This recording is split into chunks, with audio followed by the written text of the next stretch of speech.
The Island Corridor Foundation still needs $5 million more before it can resurrect passenger rail service on Vancouver Island. And for weeks, you and we have been asking where that money is going to come from. Well, tonight we're learning that it might be coming from you. The foundation has appealed to cities and to regional districts up and down Vancouver Island, asking them to increase your property taxes to come up with the money that'll get the trains rolling again. CTV's Scott Cunningham reports. We are so close to this, yet still so far away. The Island Corridor Foundation has secured federal and provincial funding to restore passenger rail service on Vancouver Island. But the $15 million isn't enough to get trains thundering down the track again. Skyrocketing costs have put the brakes on the project. Now it seems taxation may be the only way to get wheels rolling again. I don't like the idea of a proposed tax hike. I think it would be nice to get the train back running, but I don't know. There must be a better way of doing it than constantly going back to the taxpayer.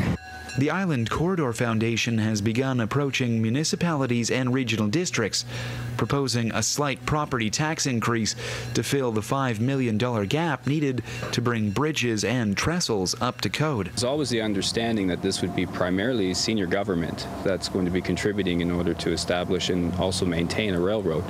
Now, of course, it seems that that's changing a little bit. In Nanaimo, the sentiment is much the same. Taxpayers in the harbor city are already shelling out to pay an $800,000 tab at the Port Theatre, a $1 million tab for the conference center, and over $2.5 million to keep the aquatic center afloat. I have kind of a guarded optimism that there is a need for rail service on Vancouver Island, and I say guarded in that I am concerned about how it will be financed and by whom. At least 12 cities, towns, and regional districts have been approached about a tax hike.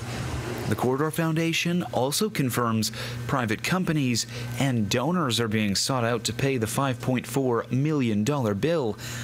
If a tax hike is the final answer, or even just a part of the greater solution, it would be minor, according to the Corridor Foundation. Less than $5 a year for an average homeowner. I'm in for the railway, though. Like, that's a really good mode of transportation. A great way to get around that begs the question, are we too close to the end of a long line to hit the brakes for just a couple of dollars more? Scott Cunningham, CTV News, Nanaimo.